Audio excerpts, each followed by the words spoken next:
We insure our health, our homes, and our cars. So why not our environment? 14 of the 15 warmest years in recorded history have occurred since the year 2000. Carbon emissions are the problem. Our national safety, economic well-being, food security, and the very survival of future generations are at stake. The good news is that it is solvable. Find out how at citizensclimatelobby.org. Let's make the environment part of the debate.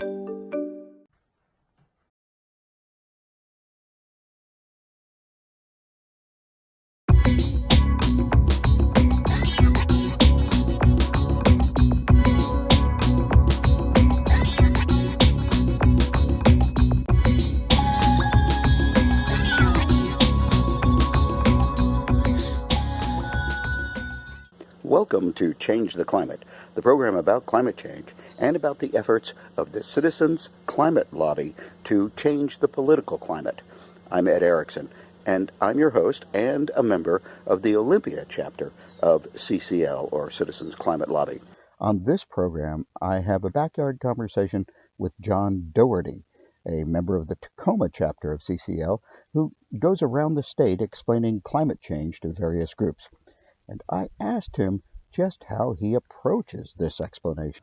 When I first started out, I thought, well, what we got to do here is just explain the science and people will get it. And it turns out that that's not true.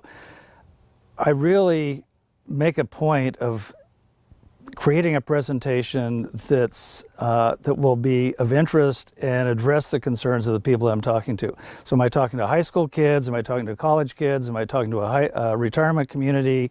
A faith group, so on and so forth. So what I'm looking for is to find an intersection of values related to the environment and to the climate in particular, and to create somewhat of a personal human aspect of it rather than just the cut and dried science part. Uh-huh. So, all right. So let's say you're in front of a church group. What would you say there?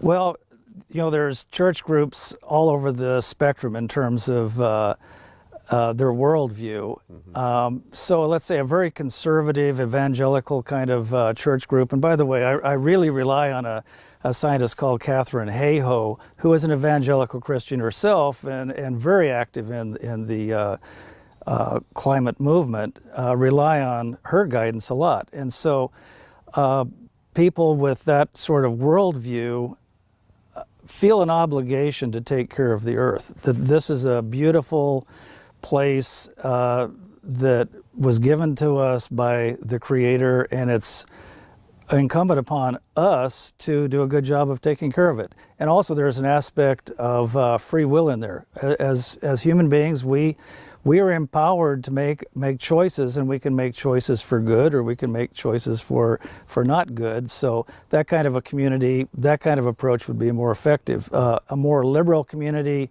would be more interested in things like social justice and you know, taking good care of the environment, just in terms of, let's say, more objective look as opposed to a stewardship kind of look. Yeah, so it's stewardship that you would really hit on there. That you know, will be good stewards of the earth. Right. Absolutely. Right. Yep. Right.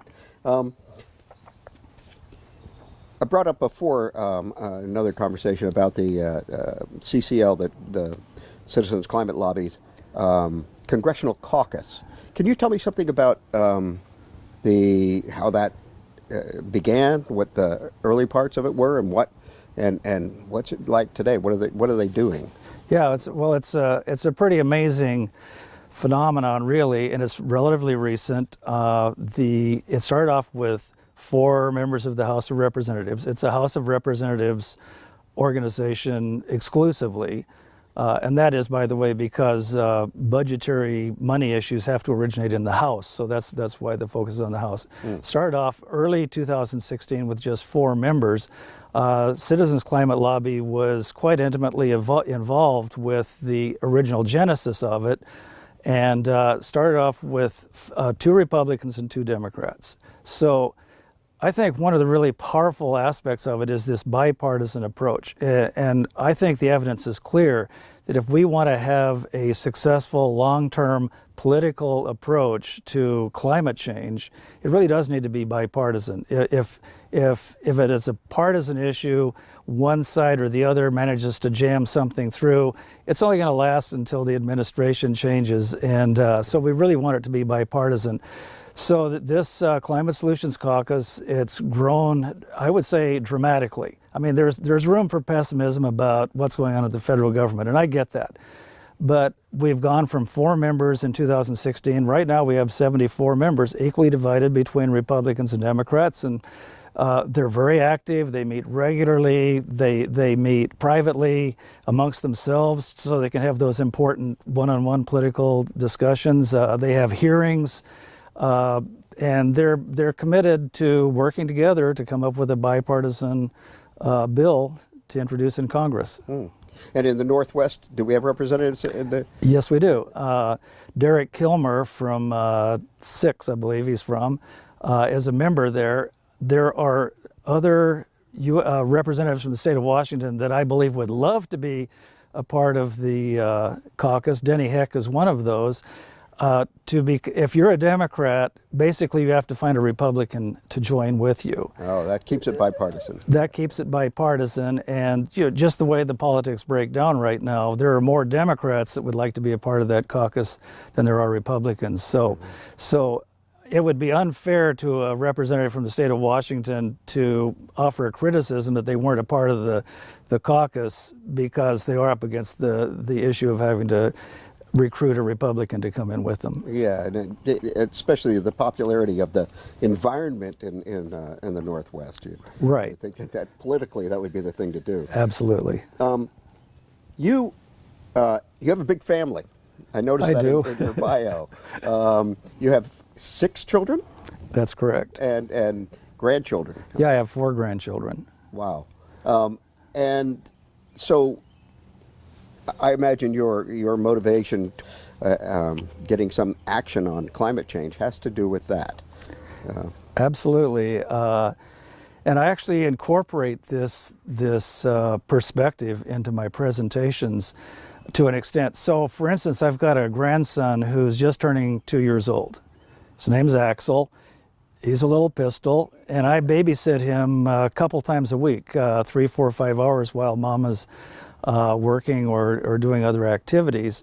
And we talk about climate change. We bandy about things like, well, in 2050 this is going to happen, the turn of the next century. And it's easy for me to say, man, that's a long ways out there. But I look at this 2-year-old grandson I've got. He's going to be alive at the turn of the next century. He is going to live through this stuff. And at 2 years of age, he knows mommy, he knows daddy, he knows papa, he knows grandma, he knows the dog, he knows the cat.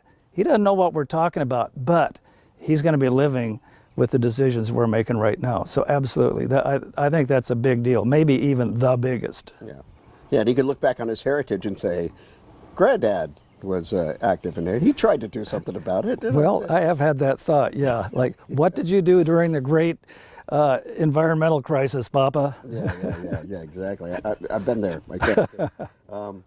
So, and you're lifelong, well, except for you said something about Minnesota, being trapped in Minnesota, but you most of the time you've been in the Northwest. I have. I grew up in Oregon, and with that 15-year exception back in Minnesota, I've lived in Washington State. Yeah. So what was it? Were you always interested in the environment? What was it that brought you to being active in this?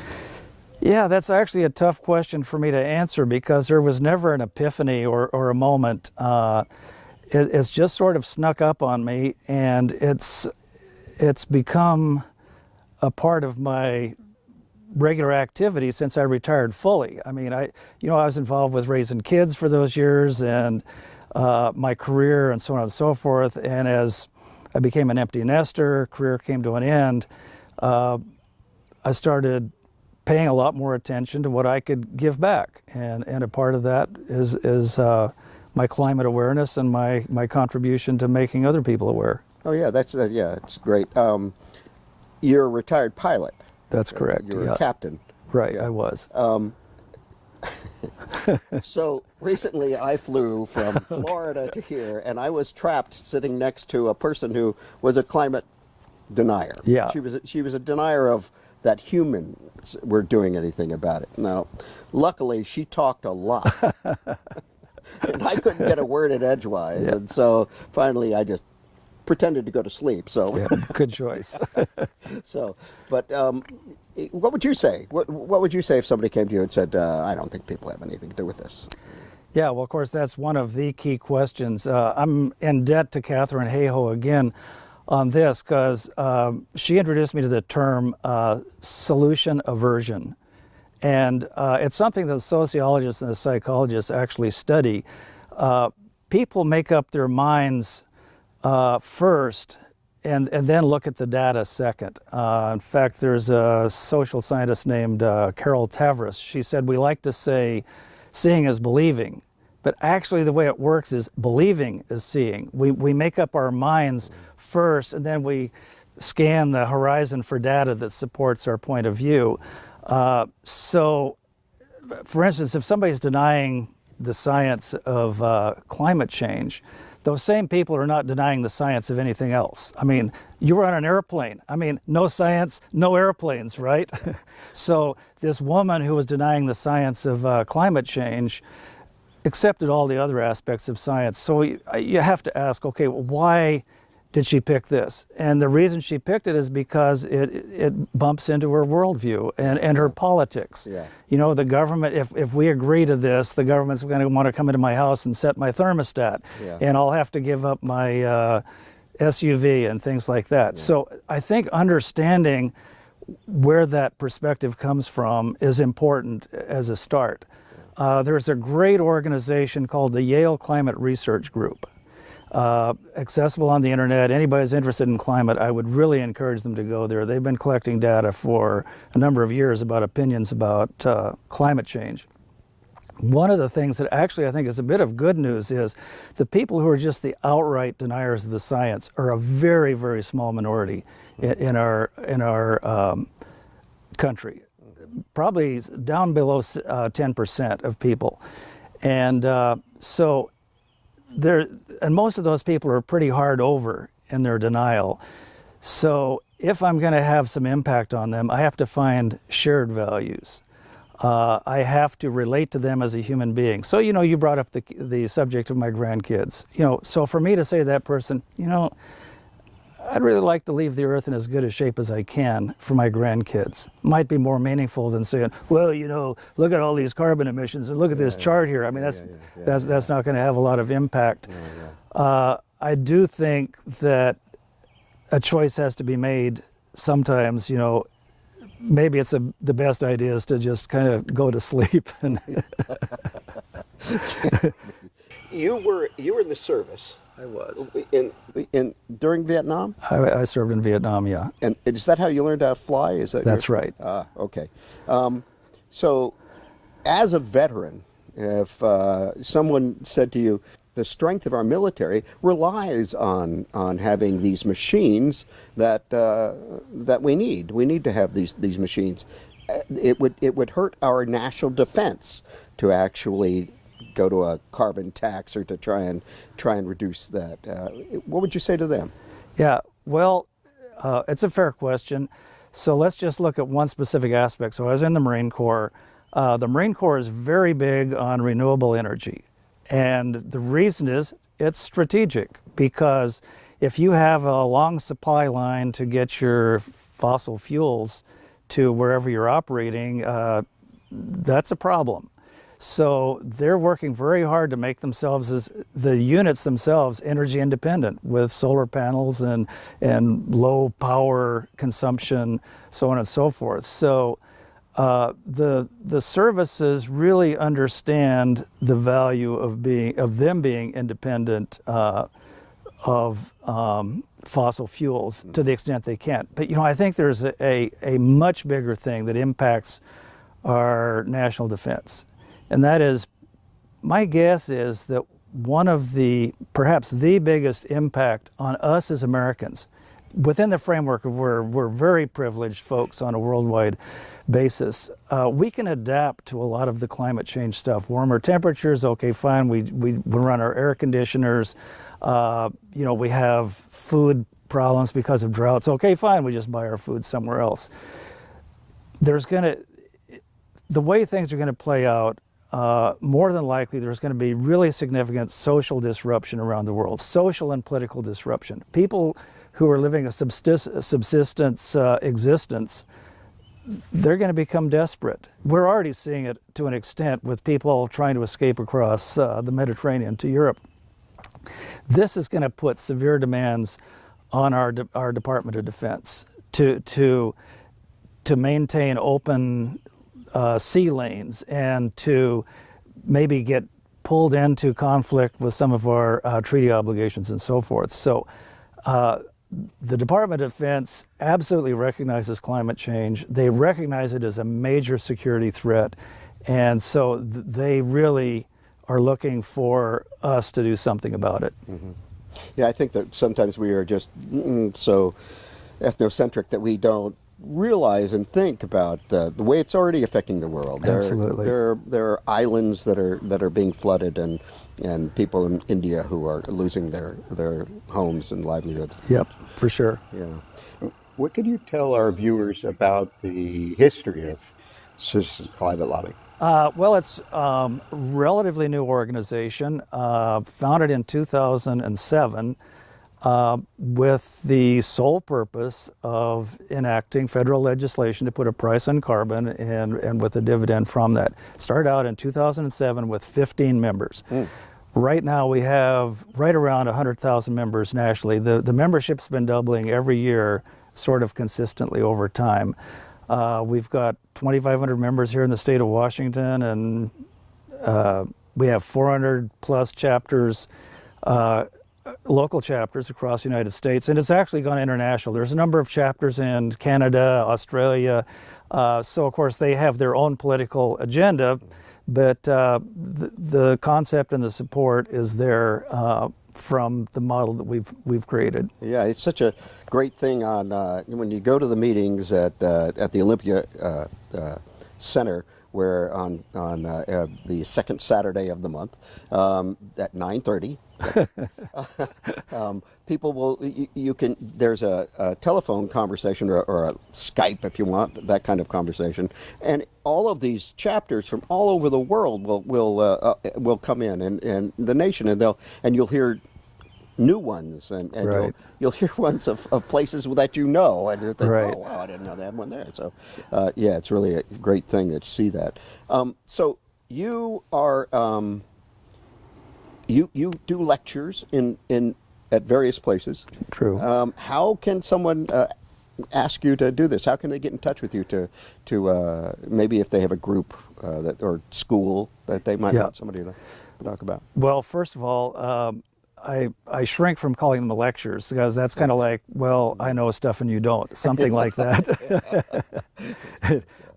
And so I do presentations, and they're actually turn out to be somewhat conversational sometimes. So I definitely, especially if somebody disagrees with me, I love to hear from them because, okay, let's talk about this and see what we can figure out.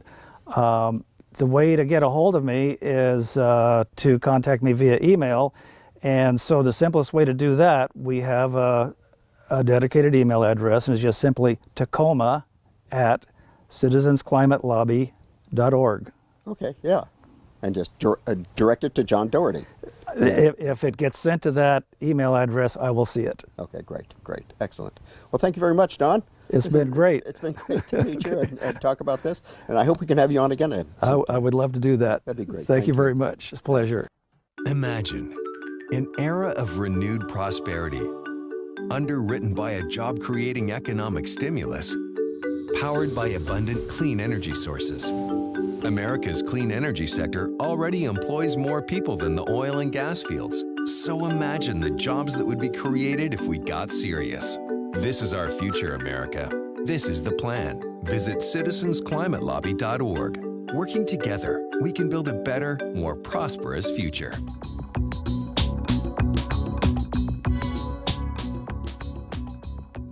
John Doherty mentioned Dr. Katherine Hayhoe in his discussion about how do you talk to church groups. Well, here is an excerpt from a keynote speech that Dr. Hayhoe made at the CCL conference in 2015. We can inspire, again, through solutions that are consistent with our values. We can inspire with values that we all share and we all agree on. If you're talking to anybody of the Christian faith, Catholic or Protestant, we pretty much usually agree on the Bible, even if we try to ignore it sometimes. Inspire people with practical steps they can do. The number one thing I tell anybody who says, what can I do, is I say, get out a carbon calculator, measure your footprint. It's the number one practical thing we can do. And if we do one thing, social science has shown that we feel that we'll do more things after that. So even changing a light bulb, as silly as it seems, is enough to change something up here to make us do more. Not leaving out the fact that if everybody changed one light bulb in every home across America, that would be like taking 1 million cars off the road. That too. Let's go back to our maps. And this time we do see congressional districts here. Percentage of adults who support regulating carbon as a pollutant. It's all orange. Do you see that? That's good news. Like 70 to 80% of all Americans support regulating carbon as a pollutant. Who supports a carbon tax? Well, guess what? It's around 40 to 45% of people. And hey, in South Texas, we're looking really good. Who are the CCLers in South Texas? Whoever you are. There's movement, there's momentum. 40% of people across the US, more or less depending on what state you're in, support a carbon tax, which is what you're proposing. Inspire with progress already made. Guess what? British Columbia's had a carbon tax. What's the shocking truth about it? It built their economy. They have the lowest personal income tax rate in Canada, and if you've ever paid taxes in Canada, that's a big deal. Oh my goodness, tax day in Canada. It's a sad, sad day. They have one of the lowest corporate rates in all of North America. Who knew? With a carbon tax, it can be done. It's real, it works.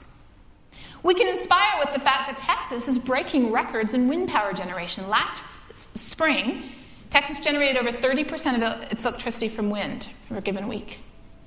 That's amazing, yeah.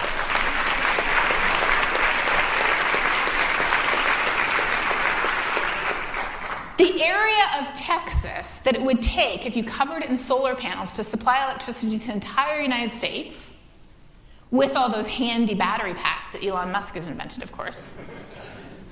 The area of Texas is a small square, about 10,000 square miles, that would fit between Plainview and Amarillo, if anybody knows where that is. Trust me, it's not land that would be missed.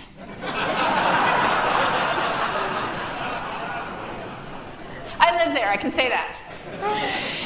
Inspire with visionary technology. Who doesn't want a solar bike path? Who doesn't want a battery pack in their home so they can generate their own electricity? Who doesn't want solar shingles or a home that you don't have to be hooked up to the grid for if you could make your own electricity? Who doesn't want a car that you just plug in and drive? We all want cool stuff. Who these days, who has one of those old clunky cell phones like this big? With those antenna, those rubber antenna, who has one of those? Everybody has the new technology. Why do we have the new technology? Is it because somebody said we should get it? Is it because somebody said we ought to get it? It's because it's cool and it's fun and everybody wants it and it works better than what we have.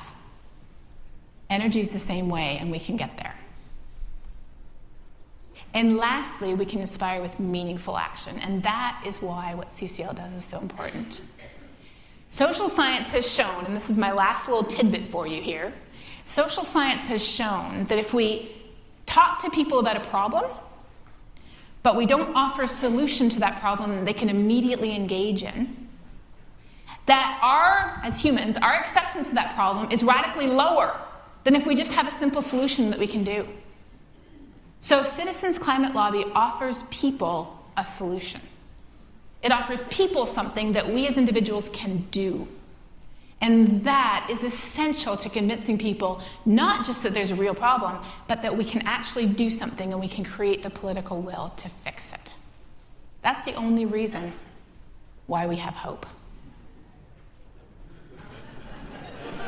If you haven't seen this cartoon already, and I know many of you have, this is a keeper. What would we do if it's all a big hoax and we create a better world for nothing?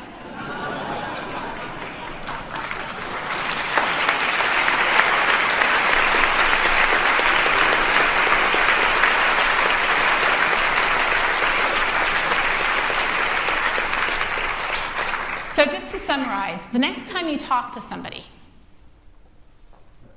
look at that person and say to yourself, I know they have all the values in their heart they need to care about this issue, just like I do. I just need to find out what value it is that I can connect most effectively in a real way. Now that's essential because, speaking up in Canada, I had a scientist come up to me after my talk at a Christian college and say, I love what you do and I really want to do what you do, but I have no success. I've been trying to reach out to all these churches in the conservative Inner Valley in British Columbia, and I just can't get a foothold. I really want to go speak to churches. So I said to him, well, what denomination do you attend? You know, thinking you got to bond over your shared values. He said, oh, I'm an atheist. I said, forget the churches. You got to bond over a genuine shared value, not make one up. But we can do that. So remember to connect, bond, and then connect what you have bonded over to climate. Only then, if you have to, do any explaining of what you think they need to know, but then inspire the solution. And again, that's what CCL does. Because it isn't fear that's going to move us forward. Fear paralyzes. We have a knee-jerk reaction, and then we freeze. It isn't guilt. Guilt gives like a little bit of, oh, I'll do something to feel less guilty, but then I'm done. Fear and guilt hold us back. They prevent us from moving forward. What moves us forward, as Marshall said, is love for others, love for our communities, for our families, for the places where we live, and for our neighbors on the other side of the world. And what also moves us forward is hope. So I'm going to close with a quote from one of my favorite scientists, Jane Goodall. When she was told, you really shouldn't be naming your chimpanzees. That is an unscience-y thing to do, young lady. She responded with this. She said, it is only when our clever brain and our human heart work together in harmony that we can achieve our full potential. So that's why we need to move forward, not just with what's up here, but with what's in here, and with an unwavering sense of hope for the future. Thank you.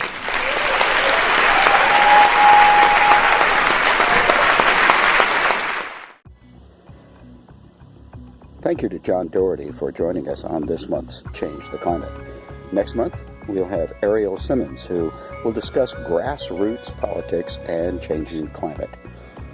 Every month, we have a different guest and a different program.